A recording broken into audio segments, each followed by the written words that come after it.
Welcome to the Sagebrush Trail. Stories of the West, from the frontier to the Yukon. I'm Mardell, reading The Virginian by Owen Wister.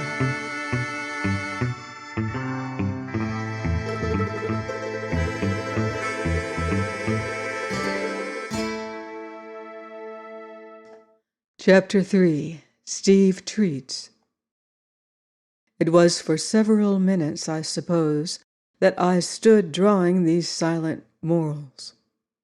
No man occupied himself with me. Quiet voices and games of chance and glasses lifted to drink continued to be the peaceful order of the night. And into my thoughts broke the voice of that card dealer who had already spoken so sagely. He also took his turn at moralizing. "What did I tell you?"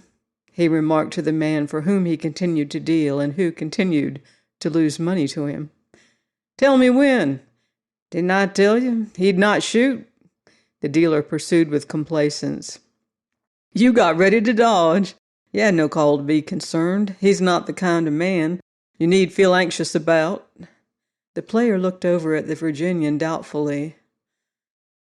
"Well," he said, "I don't know what you folks call a dangerous man." "Not him," exclaimed the dealer with admiration. "He's a brave man. That's different." The player seemed to follow this reasoning no better than I did. "It's not a brave man that's dangerous," continued the dealer. "It's the cowards that scare me." He paused that this might sink home. "Fella came in here last Tuesday," he went on, "and got into some misunderstanding about the drinks. Well, sir, before we could put him out of business, he'd hurt two perfectly innocent onlookers, and they'd no more to do with it than you have," the dealer explained to me. "Were they badly hurt?" I asked. "Oh, one of 'em was. He's died since." "What became of the man?" "Why, we put him out of business. I told you he died that night. But there was no occasion for any of it, and that's why I never like to be around when there's a coward, as you can't tell. He'll always go to shooting before it's necessary, and there's no security who he'll hit. But a man like that black-headed guy," the dealer indicated the Virginian, "need never worry you. And there's another point why there's no need to worry about him. It'd be too late." These good words ended the moralizing of the dealer.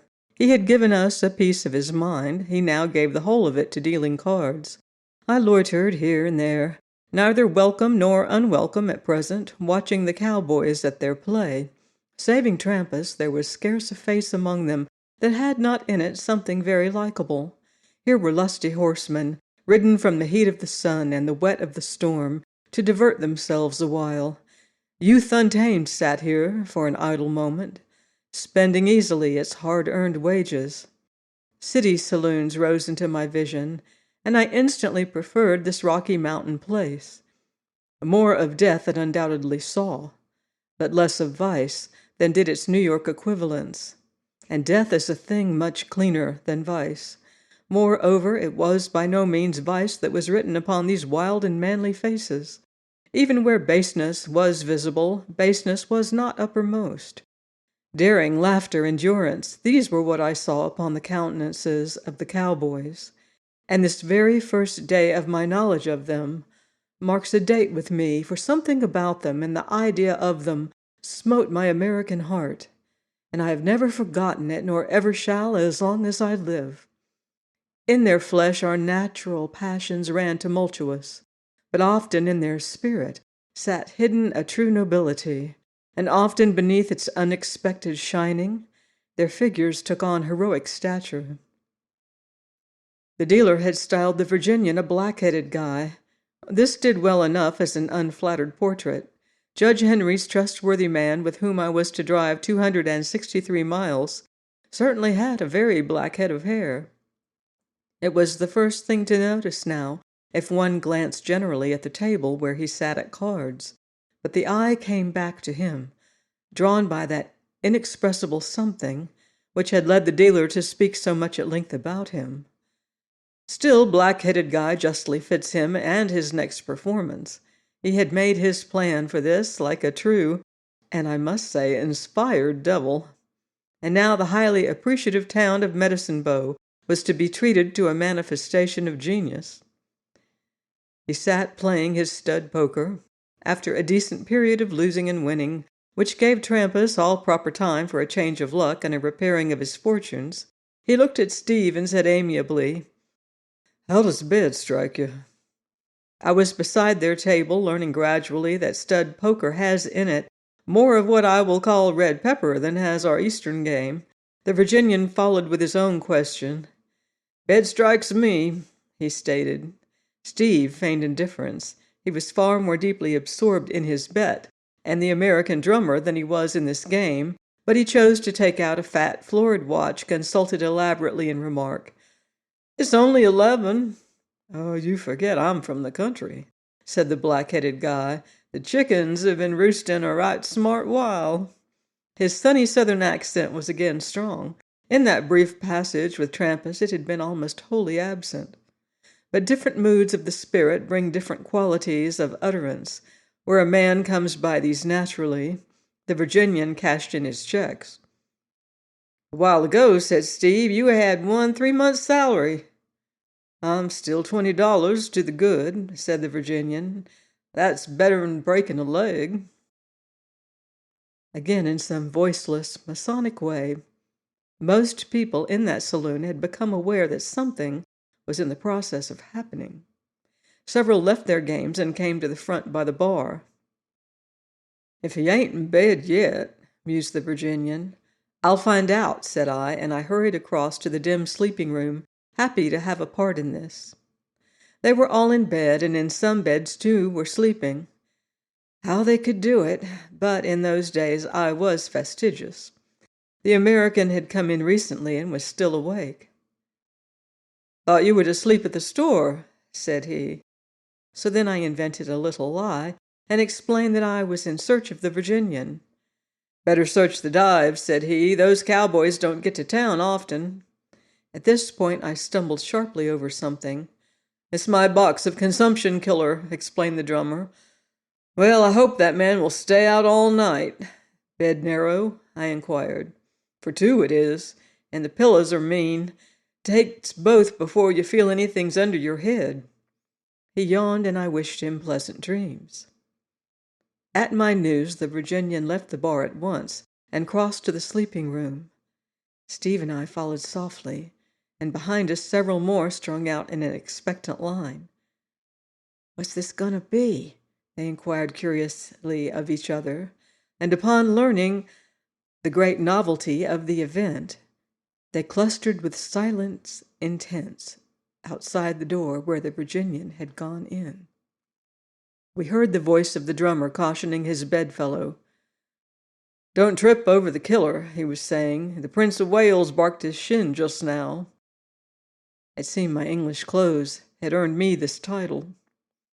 The boots of the Virginian were next heard to drop. "Can you make out what he's at?" whispered Steve. He was plainly undressing. The rip of swift unbuttoning told us that the black-headed guy must now be removing his overalls.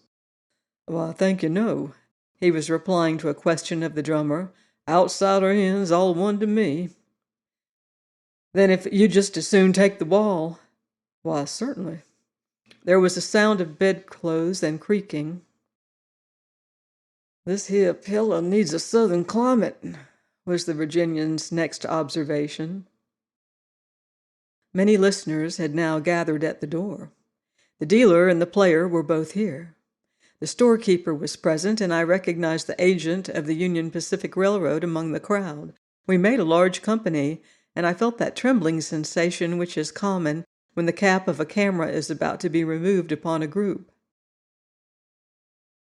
"I should think," said the drummer's voice, "that you'd feel your knife and gun clean through that pillow." "I do," responded the Virginian. "I should think you'd put them on a chair and be comfortable." "I'd be uncomfortable then." "Used to the feel of them, I suppose?" "That's it.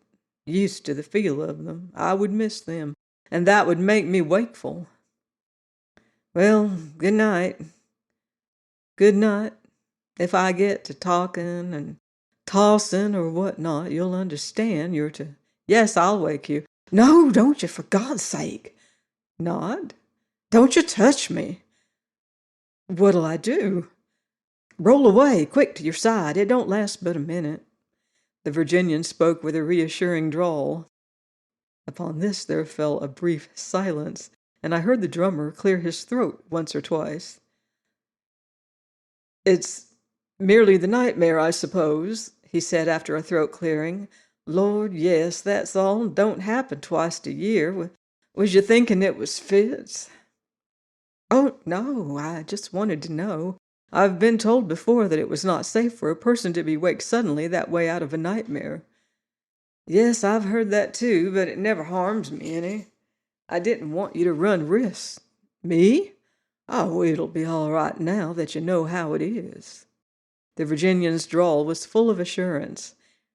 There was a second pause, after which the drummer said, Tell me again how it is. The Virginian answered very drowsily, Oh, just don't let your arm or your leg touch me if I go to jumping around. I'm dreaming of Indians when I do that, and if anything touches me then, I'm liable to grab my knife right in my sleep. Oh, I understand, said the drummer, clearing his throat. Yes. Steve was whispering delighted oaths to himself, and in his joy, applying to the Virginian one unprintable name after another. We listened again, but now no further words came. Listening very hard, I could half make out the progress of a heavy breathing, and a restless turning I could clearly detect. This was the wretched drummer. He was waiting. But he did not wait long. Again there was a light creak, and after it a light step. He was not even going to put his boots on in the fatal neighborhood of the dreamer. By a happy thought, Medicine Bow formed into two lines, making an avenue from the door. And then the commercial traveler forgot his consumption killer. He fell heavily over it. Immediately from the bed, the Virginian gave forth a dreadful howl. And then everything happened at once. And how shall mere words narrate it? The door burst open, and out flew the commercial traveler in his stockings. One hand held a lump of coat and trousers with suspenders dangling. His boots were clutched in the other. The sight of us stopped his flight short. He gazed, the boots fell from his hand, and at his profane explosion, Medicine Bow set up a united unearthly noise and began to play Virginia reel with him. The other occupants of the beds had already sprung out of them, clothed chiefly with their pistols and ready for war. What is it? They demanded. What is it? Why, I reckon it's drinks on Steve, said the Virginian from his bed, and he gave the first broad grin that I had seen from him. I'll set 'em up all right, all night, Steve shouted as the reel went on regardless. The drummer was bawling to be allowed to put at least his boots on. This way, pard, was the answer, and another man whirled him round. This way, Bo, they called to him. This way, Bud, and he was passed like a shuttlecock down the line. Suddenly the leaders bounded into the sleeping room. Feed the machine, they said. Feed her. And seizing the German drummer who sold jewelry, they flung him into the trough of the reel. I saw him go bouncing like an ear of corn to be shelled, and the dance engulfed him.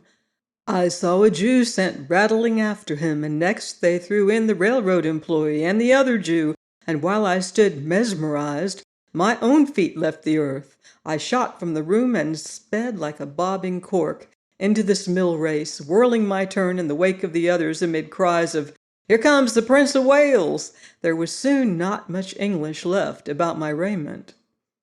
They were now shouting for music. Medicine Bow swept in like a cloud of dust to where a fiddler sat playing in a hall, and gathering up fiddler and dancers, swept out again, a larger Medicine Bow growing all the while. Steve offered us the freedom of the house everywhere. He implored us to call for whatever pleased us, and as many times as we should please. He ordered the town to be searched for more citizens to come and help him pay his bet. But changing his mind, kegs and bottles were now carried along with us. We had found 3 fiddlers, and these played busily for us, and thus we set out to visit all cabins and houses where people might still, by some miracle, be asleep. The first man put out his head to decline, but such a possibility had been foreseen by the proprietor of the store, This seemingly respectable man now came dragging some sort of apparatus from his place, helped by the Virginian. The cowboys cheered, for they knew what this was. The man in the window likewise recognized it, and uttering a groan, came immediately out and joined us. What it was I also learned in a few minutes, for we found a house where the people made no sign at either our fiddlers or our knocking. And then the infernal machine was set to work. Its parts seemed to be no more than an empty keg and a plank. Some citizen informed me that I should soon have a new idea of noise, and I nerved myself for something severe in the way of gunpowder. But the Virginian and the proprietor now sat on the ground, holding the keg braced, and two others got down apparently to play seesaw over the top of it with the plank. But the keg and the plank had been rubbed with rosin, and they drew the plank back and forth over the keg. Do you know the sound made in a narrow street by a dray loaded with strips of iron?